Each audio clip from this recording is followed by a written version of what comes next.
Welcome to the CEC Report for the 31st of March 2017. I'm Elisa Barwick and joining me today is CEC leader Craig Isherwood. Welcome, Craig. Yeah, thanks, Elisa. And on today's show, free marketers abandon their failing ideology and Anglo-Saudi terrorist apparatus behind Westminster attacks. So firstly, free marketers abandon their failing ideology. Now, a couple of weeks ago on the show, Craig, we had a whole discussion about the wave, or at least a beginning of a wave of change taking place within Australian politics, which is mirroring similar changes overseas, where there'd been talk that week of a People's Bank, a community housing bank. Glass-Steagall was brought up as a possibility by the Labor Party. The South Australian government was talking about public control of the electricity market, and the Prime Minister, Mr Turnbull, talked about building another phase of the Snowy project, meaning government-directed and funded infrastructure. So this was, the sign of a major shift. And of course, it's just the beginning of a huge political backlash against privatisation and deregulation. This week was historic in a bad sense because Hazelwood, the power station here in Victoria, has been shut down. And I think, that's going to see an even greater wave of backlash. But think of, the dairy industry, steel plant closures, auto closures. This is a real crisis for Australia's economy and people are reacting to it very seriously. So this week there are more political leaders that are actually responding to that in a genuine way. Firstly, Sally McManus, the boss of the ACTU, told the National Press Club on the 29th of March that neoliberalism has run its course. And she used privatisation as an example, as a neoliberal experiment that led instead to increased prices, cuts to workers' conditions and job losses. And she said, look, the Keating years created vast wealth for Australia, but that has not been shared and too much has ended up in offshore bank accounts or in the CEO's back pockets. Working people are now missing out and this is making them angry. And Fairfax Media went to Paul Keating for a comment on this, probably thinking he would defend, what he created as the architect of the 1983 consensus of ushering in deregulation, free trade, fixed floating exchange rates and so forth. But instead, Keating said that since 2008, liberal economics has gone nowhere. And to the extent that Sally McManus is saying this, she is right. We have a comatose world economy held together by debt and central bank money.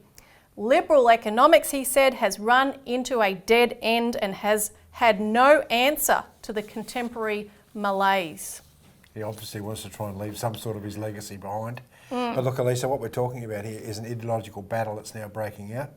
We've talked about, maybe for not the Fox TV Aurora viewers, but we have talked on the program before, about the fact that for the last 40 years, Australia's been taken over by this neoliberal operation. And we specifically wrote about this in 1997 through the naming of what's called the Mont Pelerin Society, which is based in England. It's a fascist organisation that sets out to destroy government, destroy unions, legalise drugs and all sorts of different things. And what it did in the 70s, it fostered all these think tanks around the world. And down here in Australia, you've got these right-wing think tanks, the Institute for Public Affairs, the H.R. Nichols Society, Centre for Independent Studies, Tasman Institute, and I could go on and on, that foster these policies of economic rationalism, of free trade, privatisation. And Paul Keating came in about maybe 7 or 8 years after this entire process started in the 70s, and he just rode the wave of privatisations, pushing this agenda that somehow the benefits from private boardrooms and private shareholders are more important than the general welfare of the population, of which the governments are supposed to represent. So what you've seen is the privatising of national assets, of public infrastructure, and you've seen rising prices. You see in the media today a breakout in the discussion about electricity prices, the idea of price gouging. Right? The argument from these neoliberal types is that government is inefficient. Government can't provide services at as cheap as a private sector, which is an absolute load of rubbish. Because as soon as you peel back the layers of the onion of the privatisation model, you find all these exorbitant charges and fees and requirements in order to make a profit Yeah. that are sponsored by the government. In fact, you know, Exactly. things like CityLink are underwritten by the government. The profits are underwritten by the government. So if CityLink doesn't make a profit, then the government has to step in and fund that profit. And this is the model. So the people are being taxed indirectly from assets that used to be or should have been in public ownership by a model that is now falling apart. So this is a very interesting state of affairs. Donald Trump is spot on the mark with this, what is going on. When he's talking about, you know, return to American system policies, which I think we'll talk about in the next segment. But this is what we're starting to see across the board. You know, Jeremy Corbyn in the United Kingdom represents these sorts of policies. And it's going to be interesting to see what takes place in Europe in the next period, the next couple of months, because you're seeing the same shifts. And more elections coming up and too. more elections, yeah. And one other figure, speaking of Donald Trump, who's come out, and he's an Australian in the last week, against the neoliberal system, is Andrew Liveris. He's the Australian-born head of Dow Chemical, but he's the head of a business leaders group that's advising Donald Trump on reviving manufacturing. And he said market-based economies were leading us to conclusions that were short-term oriented and part of the money society that was leaving people behind. He said, I think that is the bubble that just burst. And he referred to the money economy creating an elite class of a very, very 1% class, he called it. And he said, we are seeing it in growing opposition to a paradigm where the rich get richer and the middle class tumbles down into poverty, where people find themselves suddenly unable to afford a basic standard of living and worry that their kids will not have what they had. So he's giving some good advice to Trump, and we'll stop briefly and we'll come back and we'll talk about what Trump did as well, which is quite historic in the last week.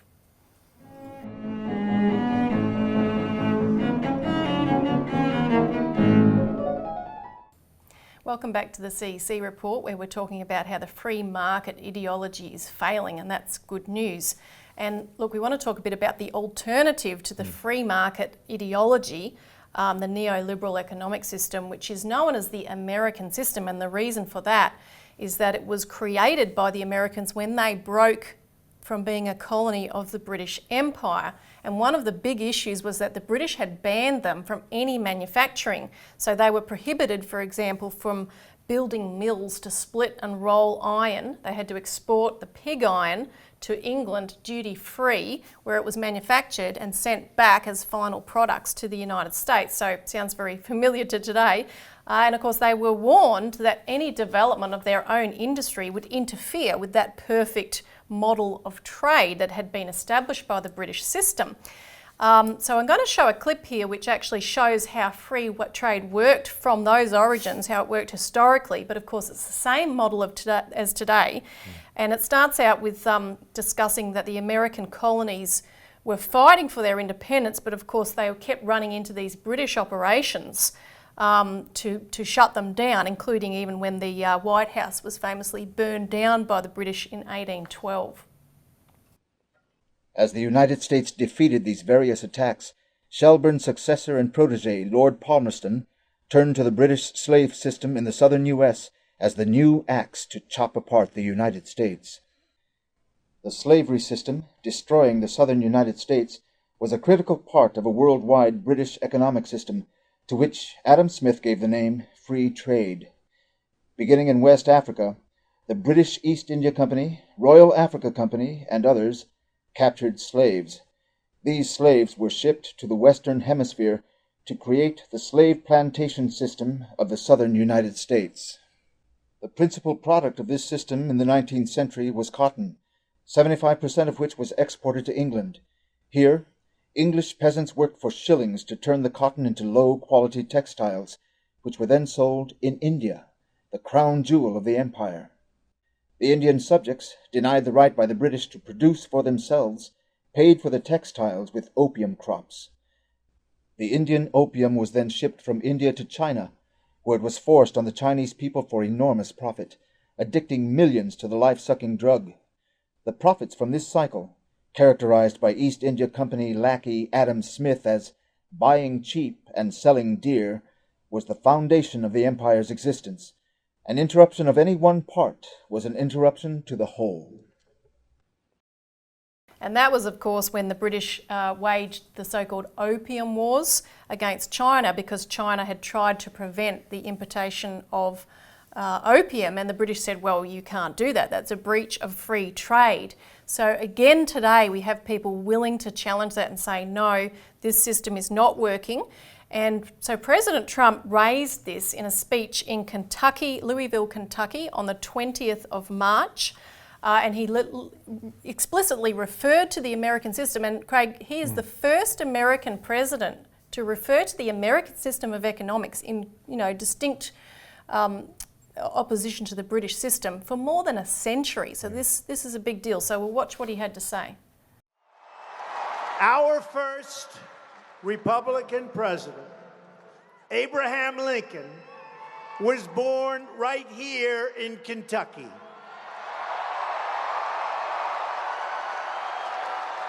That's not bad. The legendary pioneer, Daniel Boone, helped settle the Kentucky frontier. And the great 19th century American statesman, Henry Clay, represented Kentucky in the United States Congress.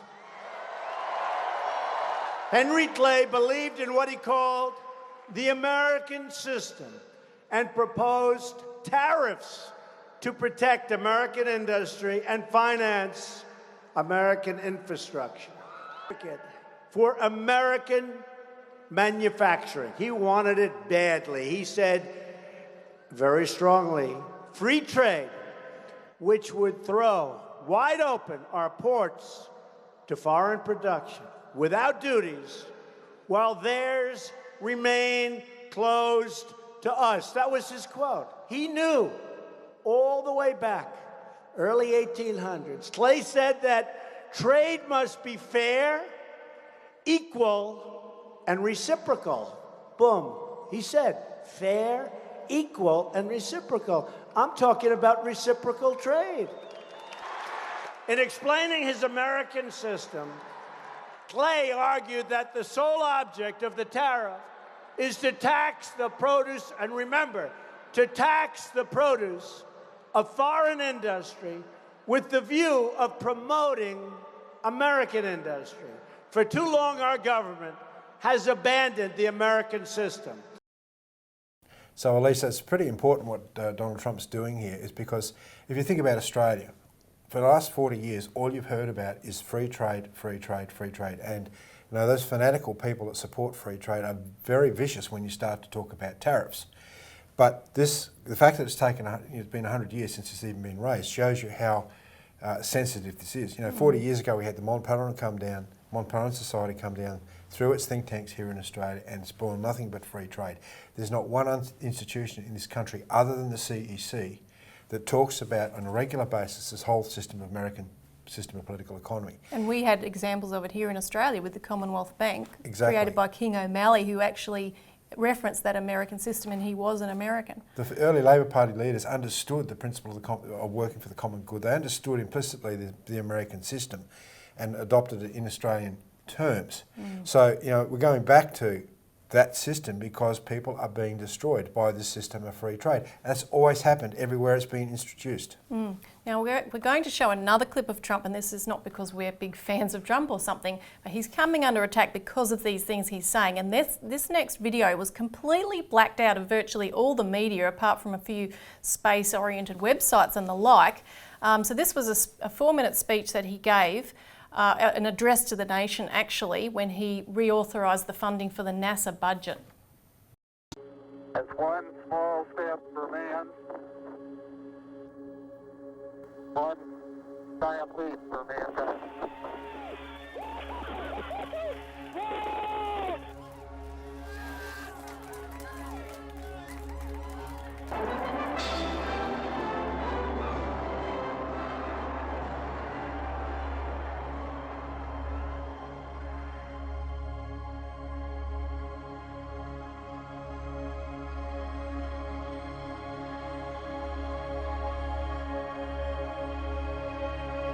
My fellow Americans, this week, in the company of astronauts, I was honored to sign the NASA Transition Authorization Act right into law. With this legislation, we renew our national commitment to NASA's mission of exploration and discovery, and we continue a tradition that is as old as mankind. We look to the heavens with wonder and curiosity. More than 2 decades ago, one scientist followed this curiosity and dramatically changed our understanding of the universe. The year was 1995. Taxpayers were spending billions and billions of dollars on NASA's Hubble Space Telescope. The astronomer in charge had a novel idea. He wanted to use the expensive telescope in a totally unconventional way. Instead of pointing Hubble's eye at nearby stars or distant formations, Robert Williams wanted to peer into the void. He aimed the massive telescope at one of the emptiest regions of the night sky. For 10 days during Christmas of 1995, Hubble stared into the abyss, seeking whatever light it could glean from the darkness, and it was total darkness. Fellow astronomers didn't know if he'd see much of anything, but Williams was rewarded, and the entire world was struck by the awesome images of our satellite return. In that tiny patch of sky, the Hubble Deep Field showed thousands of lights.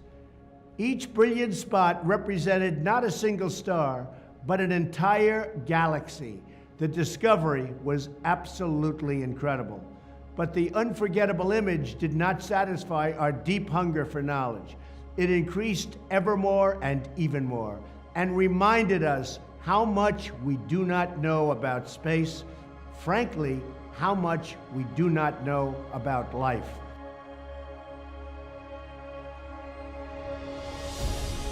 With this week's NASA reauthorization, we continue progress on Hubble's successor, the James Webb Space Telescope. It is amazing. The Webb telescope is set to launch next year. It will gaze back through time and space to the very first stars and the earliest galaxies in the universe. We can only imagine what incredible visions it will bring. At a time when Washington is consumed with the daily debates of our nation, I was proud that Congress came together overwhelmingly to reaffirm our nation's commitment to expanding the frontiers of knowledge. NASA's greatest discoveries teach us many, many things. One lesson is the need to view old questions with fresh eyes, to have the courage to look for answers in places we have never looked before, to think in new ways because we have new information. Most of all, new discoveries remind us that in America, anything is possible if we have the courage and wisdom to learn. In the span of one lifetime, our nation went from black and white pictures of the first airplanes to beautiful images of the oldest galaxies, captured by a camera in outer space. I am confident that if Americans can achieve these things, there is no problem we cannot solve. There is no challenge we cannot meet. There is no aim that is too high. Whatever it takes and however long it will be, we are a nation of problem solvers, and the future belongs to us. We are truly a great place to be. I love America. Elisa, you realise Australia did have a space industry back in the 50s and the 60s, and it was shut down. We could have a tremendous relationship with the USA around redeveloping our space exploration capacity. We have Cape York, we have the Woomera rocket range, and we have all sorts of different advantages here in Australia that could really play a big role in going into space, getting to Mars and so forth. Yeah, that's right. Now we've got to take a quick break, and we're going to change the subject to discuss the latest terrorist attack after this.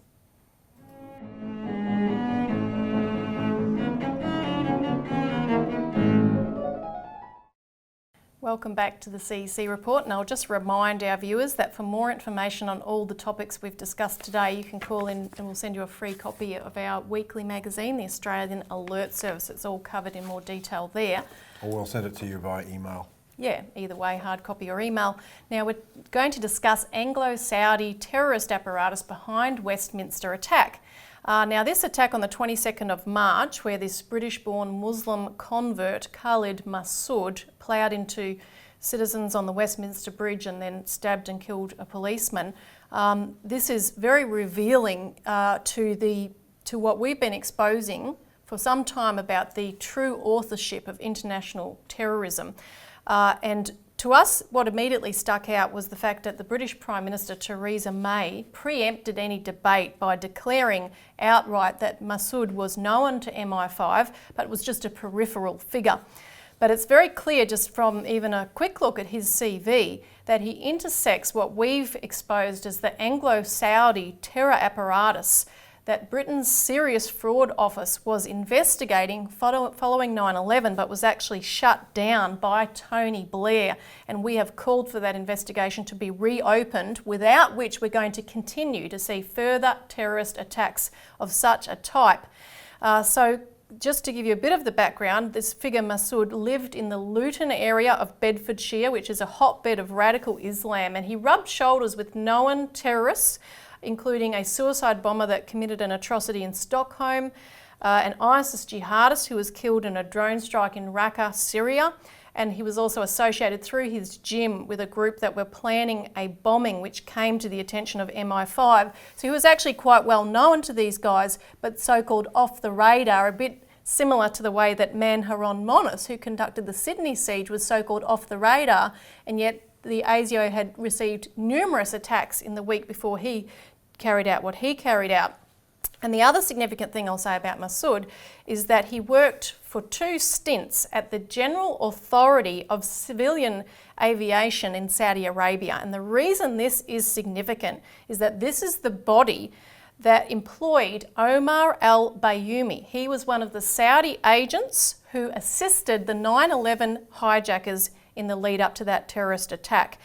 He was being paid by the General Authority of Civil Aviation in Saudi Arabia while he was in San Diego from 1994 until up until a month before the 9/11 attack. He wasn't working for them, but he was being paid by them to obviously do something. This is one of the pieces of information that came out last year, Elisa, when the 28 pages of the Congressional Joint Inquiry into the events of 9/11, that part of the report was actually suppressed for nearly 14 years. Yes. And it was finally forced out in the open through political action.